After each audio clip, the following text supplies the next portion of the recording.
Así está Cuba hoy, crisis, falta de medicinas y ahora también apagones. ¿Cómo están amigos? Bienvenidos a Noticias Importantes. Comenzamos. Hay que darle la información clara a la población, alertar, que la gente sepa en qué momento va a llegar el indeseable apagón, dijo el títere castrista Díaz-Canel al analizar la situación del sistema eléctrico en Cuba.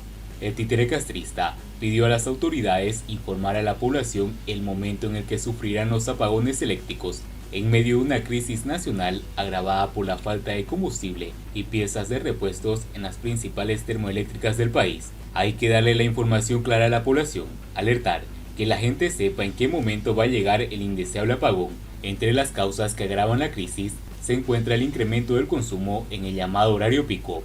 Por tanto, se indicó a los municipios y provincias cerrar aquellas entidades estatales que no resulten imprescindibles y así reducir la carga eléctrica. Una vez mandatario cubano pidió al sector residencial hacer un esfuerzo para ahorrar electricidad y apeló como siempre a la conciencia, a la comprensión de los ciudadanos en medio de la crisis energética que vive el país. Asimismo, se sugirió mover fuera del horario pico aquellas producciones que demandan un alto consumo de energía, según relató un reporte de la televisión cubana. El encuentro gubernamental sirvió para abordar el tema del coronavirus en Cuba, y entre las medidas que se pudieran adoptar es la de ubicar en el mismo lugar a los pacientes que necesiten oxígeno para un uso racional y eficiente en medio de la actual crisis sanitaria.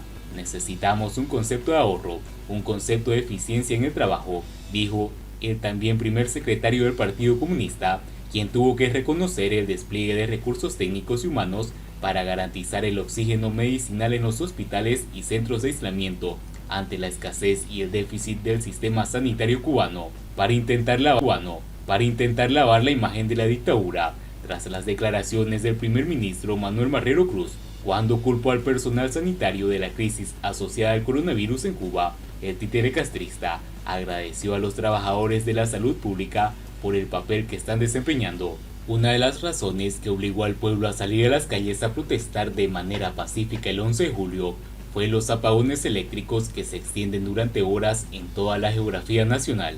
Aun cuando el gobierno prometió que se solucionaría el problema a corto y mediano plazo y así contentar a los ciudadanos, esta semana trascendió que al menos 3 centrales termoeléctricas quedaron fuera de servicio por averías. La Unión Eléctrica de Cuba informó que la unidad 7 de la Máximo Gómez, la 5 de la 10 de octubre y la primera de Lidio Ramón Pérez, conocida como Feltón, quedaron fuera del sistema eléctrico energético nacional.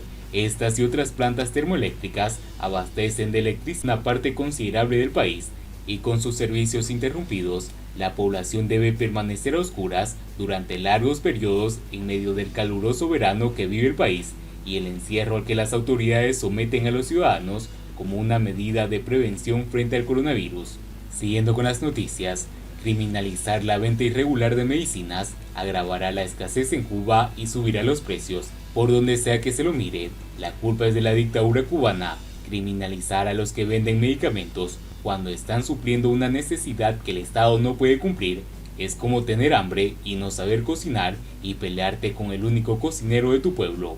En medio de la peor crisis sanitaria que ha vivido Cuba en las últimas décadas, el mandatario y títere castrista criticó a inicios de agosto la pasividad de su gobierno ante el fenómeno de la venta ilegal de medicamentos en el mercado negro y ordenó a los gobernadores de todas las provincias tomar cartas en el asunto y dar con el ministro del Interior el decomiso de todas las medicinas. Se acabó la contemplación en los territorios con la venta ilegal de medicamentos.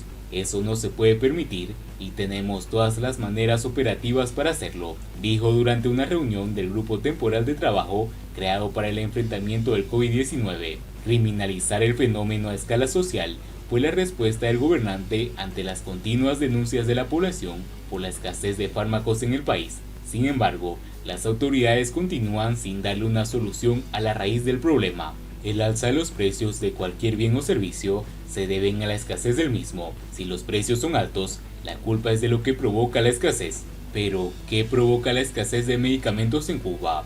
El monopolio de la fabricación de medicamentos en el país lo posee el Estado, y es evidente su incapacidad para gestionar efectivamente cualquier producción.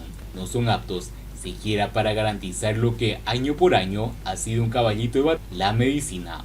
La producción nacional se hace imposible, queda la alternativa de importar los fármacos. En este orden, sabemos que el poco dinero que se recauda en el país se gasta ineficientemente y que la salud no es tan priorizada como los gastos en represión.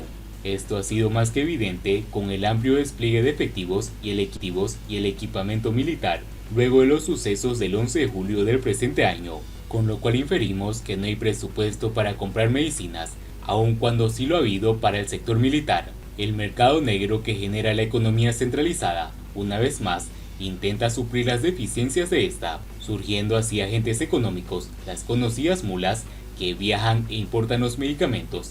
De aquí surge una pregunta: ¿son suficientes estas importaciones? Y la respuesta es no. Es impensable que unas pocas personas, con una capacidad de importación limitadísima, limitada al equipaje personal de cada viajero, pueda cumplir con las necesidades de una población entera, más aún cuando los viajes se han reducido o se han prohibido a muchos países típicamente frecuentados por los viajeros cubanos. Estas limitaciones en los vuelos ocasionan que viajen muy pocos, se incrementa el costo de los pasajes y por ende el costo de importar los medicamentos y su precio final. La disponibilidad, o sea la oferta de medicinas en el mercado, es extraordinariamente baja en comparación con la demanda. En consecuencia, lo normal es que sus precios suban extraordinariamente.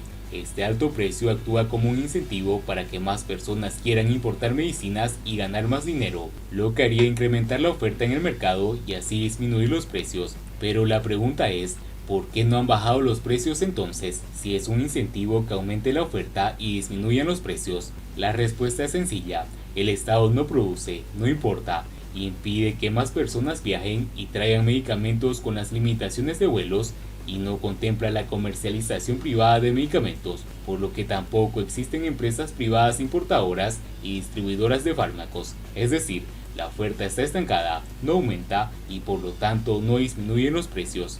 Además, hay que añadirle el agravante que ahora hay una cacería a la venta ilegal de medicamentos, por donde sea que lo mires.